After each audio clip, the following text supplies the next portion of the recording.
Uncover and Elevate is the next evolution of Liberate Your People Pleaser. I'm Brenda Florida, certified life coach, and after coaching hundreds of clients, I am unapologetically clear on this. People pleasing is a symptom with a deeper cause. Being in a toxic relationship or career and feeling trapped has a deeper cause. Avoiding difficult conversations has a deeper cause. Self-sabotage, imposter syndrome, confusion, feeling insecure, all have a deeper cause.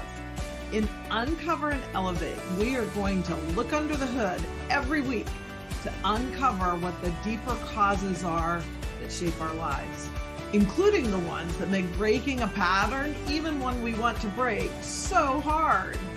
Then we will elevate our lives with tools designed to transform those deeper causes and deal with the symptoms.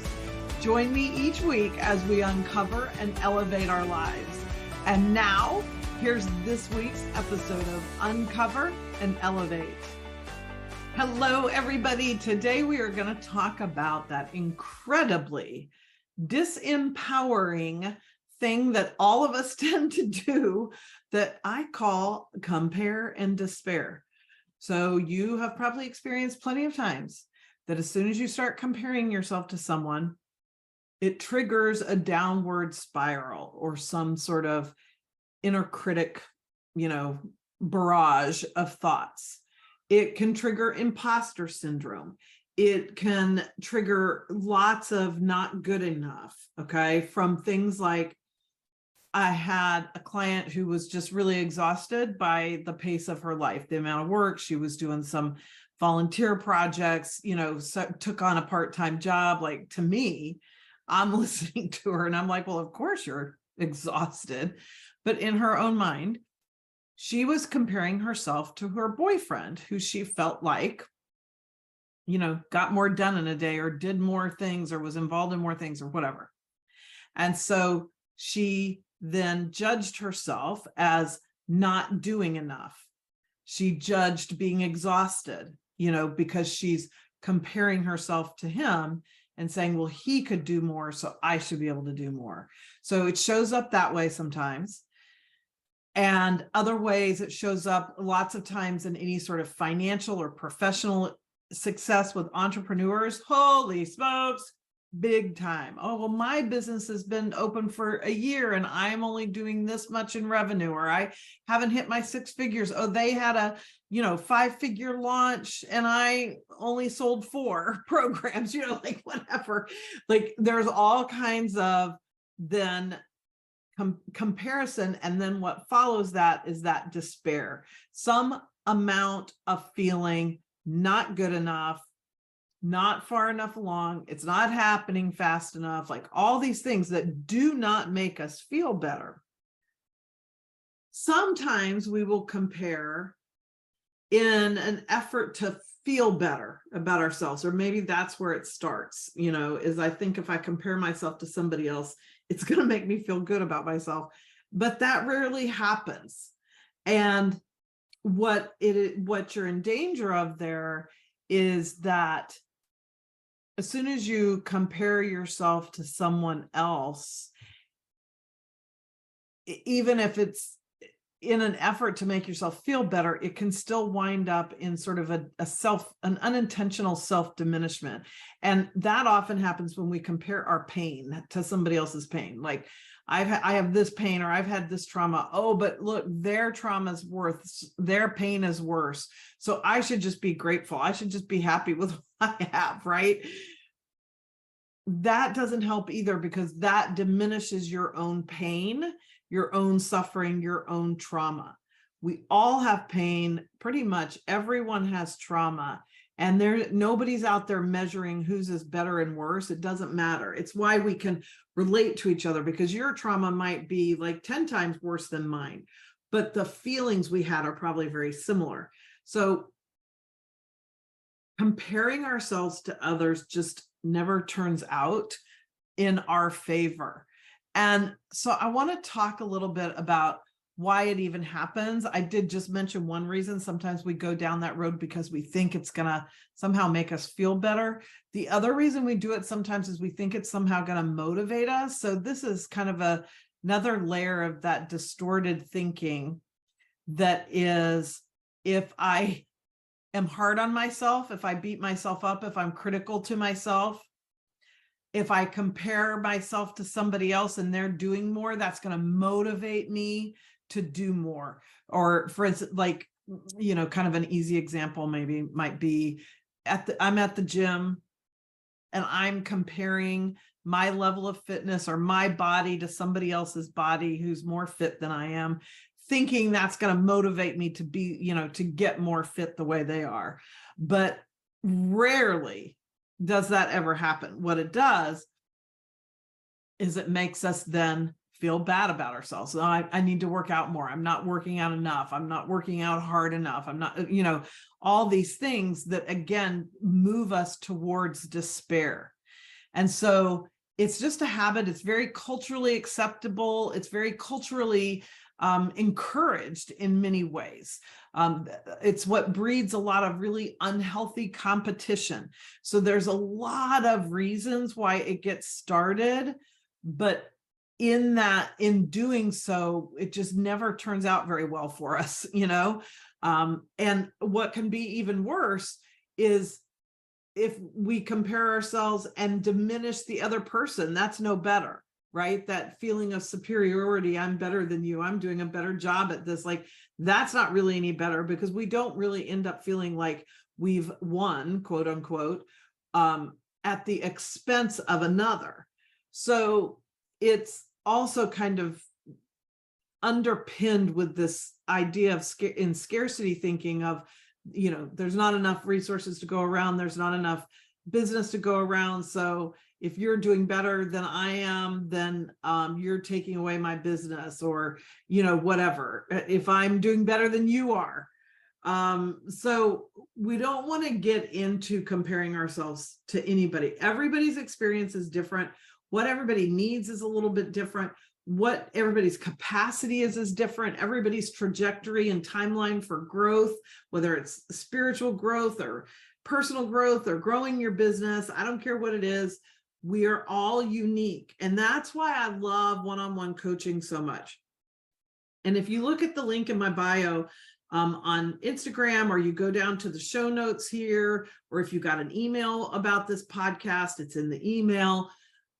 But what I love so much about one-on-one coaching is I get to pick and choose and experiment with tools to find the ones that best work for you, right? Like I have my training, one of the things I loved about it was I got a lot of different tools. It's not just, a one-trick pony here, but some of them work better for some clients than others. That's okay, because you're unique. We're not comparing each other and be like, well, why didn't that work for me? It worked for everybody else, whatever. That's not the point. Again, into the downward spiral with that comparison. What I love about the one-on-one is I'm like, oh, you're telling me that's not really working for you? Great. I will go find something else, because I've got lots of other things. We'll try this, we'll try that, whatever it is, so that you can grow at your own pace, because every client makes their transformation on their own timeline. Okay. It is not a race to some destination. It is a journey. And so how quickly, so to speak, that you do it is completely unique to you and where you are right now. I've had times where I feel like my growth is slower than the molasses in January, and other times where I feel like every day some big aha and transformation is happening. It's unique for all of us. And when I'm working one-on-one with people, I can really get in alignment with their own growth trajectory and really match the tools I'm giving them to facilitate their transformation to whatever is uniquely, working in that moment for them. So the other big thing that comparing ourselves to others does right away is it robs us of our power. There's no power in comparison, okay? It diminishes you. It diminishes the other person. There's no power, the real, I shouldn't say real power. I'm going to say healthy power, which is power over myself. Power over anybody else is never a healthy thing. So if I'm getting into comparing myself to others because I want to feel good about myself and I start deciding I'm better than they are, that may seem like you're in a more powerful position, but you're not, because it's at the expense of someone else. And so that's not any sort of sustainable, lasting power. Power is, I am good enough exactly the way I am, right? I am a whole person. I have challenges. I have things to learn and grow and do. And all of that is a normal part of being a human being. I have strengths and weaknesses. Those are a normal part of being a human being. I don't need to compare myself with others. There is no competition. Okay. My only job is to be uniquely me. There's all kinds of power in that. Even when we're having a bad day, I am being uniquely me. That's where the power is at. But once we start comparing ourselves to others, we start losing that power. Every time we get in a critical downward spiral, even when it's all internal, right? It doesn't have to come from outside of us, somebody else criticizing us. It could be all internal. That is robbing us of our power. So we've got to get back to our own power and our own inner wisdom. So that part of you, that sort of inner guide, that inner wise one, that part of you that is really, to me, your divinity. That is, it is who you are. I'm using the word part the same way I would say I have a body and I have an arm. An arm is part of my body. I don't mean it in separation, because my arm, trust me, is not separate from my body. It's all one, but then I can also articulate like parts, an arm, a leg, a stomach, a face, So when I say that divine part, the inner wisdom part, it's not separate from you. It is part of all of who you are. It's a piece of all of who you are. And also who you are these coping mechanisms that you develop, that I developed, we all develop, that diminish us, whether it's people pleasing or compare and despair or superiority or anything else that we do, that we've learned to do to sort of get along in the world, conformity, silencing ourselves, all these different things. They're just a part of the person we are. They're not the whole thing. And so when we get into coaching, when you get into personal growth, even just listening to this podcast, you're looking at, okay, I want to make this part of me, this critical part of me, I want to sort of like diminish that and let that go. Okay. You could think about it like, since we're talking about the body as a metaphor, like I'm eating food and then, the parts that don't serve me, I'm going to release them, right? They're going to come out of my body. And so sure, you have those people-pleasing parts, the diminishment parts, the comparing parts, the not good enough parts, but we can let those things that don't serve you anymore be released from the body and put more emphasis, more nurturing, more feeding, more energy into that divine part of you, that inner wisdom that helps you know your truth. And you're not going to find your truth comparing yourself to somebody else.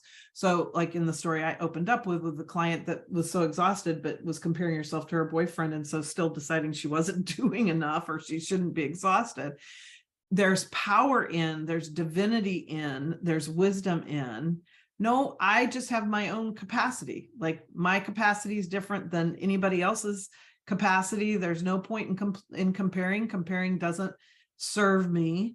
But I know from how my body feels that what I've been doing is too much because I'm exhausted. And so that's my body telling me, listen, whatever it is, you're doing too much of it. So where can I start cutting back so that I can get my body in better balance and not feel exhausted. That's all exhausted is doing too much, right? Like, doesn't take a super genius to figure that out, right? But you're exhausted, not because there's something wrong with you, but because you're doing too much, whether it's in your own head, in your own life, doing for others, like whatever. It's just, you have exceeded capacity, and your body is telling you that by making you so tired, right? When we're in balance, we don't feel exhausted. We don't even usually feel overwhelmed. Like, we can have all kinds of challenging circumstances, but not really go into overwhelm when we're in that balance and connection with our own wisdom and power. Our wisdom and power are unlimited. They can handle all sorts of bullshit and, difficulty. When we get overwhelmed and are feeling swallowed up by it, it's because it is not our inner wisdom and our power that we've put in charge. It's the comparison. It's the not enough. It's the anxiety. It's the critical thinking. They've sort of gotten into the driver's seat, and there's no rest in that.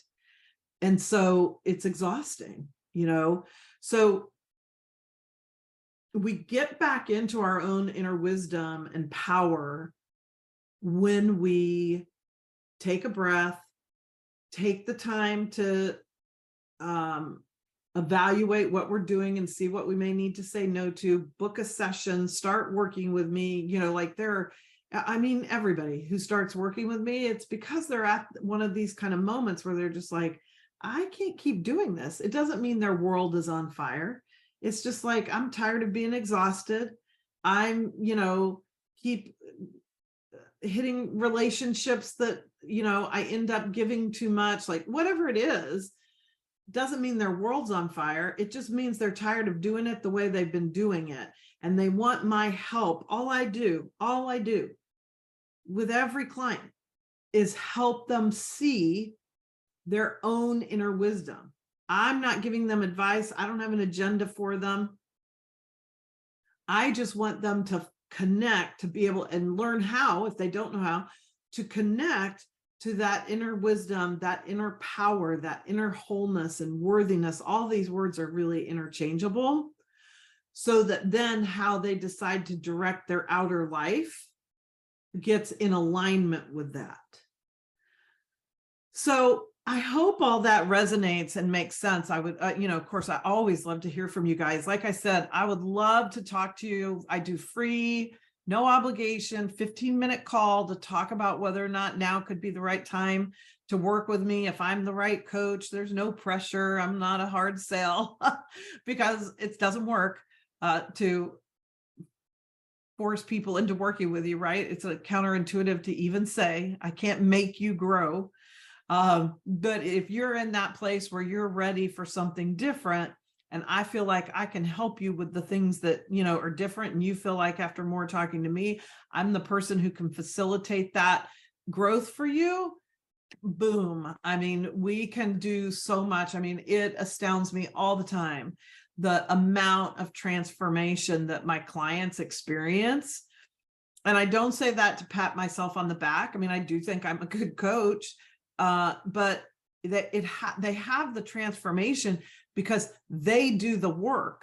I am only the facilitator. If you don't do it, nothing happens, so I'm very good at facilitating that growth. And if you feel like you're ready, like now's the time to explore this at a deeper level, I feel like I'm kind of going in circles, then those are usually the telltale signs, and I would love to talk to you about it. So go to my bio and Instagram, the show notes, the email. If you got an email for this podcast, book that 15-minute call. Don't hesitate. I look forward to talking to you because you deserve to feel the power and the wholeness of living from your inner wisdom, of ditching all that comparison and living from the truth of you, who you are, regardless of what that is. There's nothing more beautiful than you living out that unique truth of who you are, that unique spark of the divine that you are. Thank you for joining me for this week's episode of Uncover and Elevate. Check out the show notes for tons of great information and resources. Like, if you're interested in being a guest on the podcast so we can uncover and elevate an issue in your life, just complete the form in the show notes. You can follow me on Instagram at Brenda Florida Coach. You can work with me one-on-one or get additional information about one of my group or private retreats by completing the form in the show notes. And I would love it if you would share this episode on social and tag me. I'd also love for you to post a 5-star review wherever you get your podcasts. It makes such a big difference and will help others find the show. And I'll be incredibly grateful. This is Brenda Florida, certified life coach, and I'll see you in the next episode of Uncover and Elevate.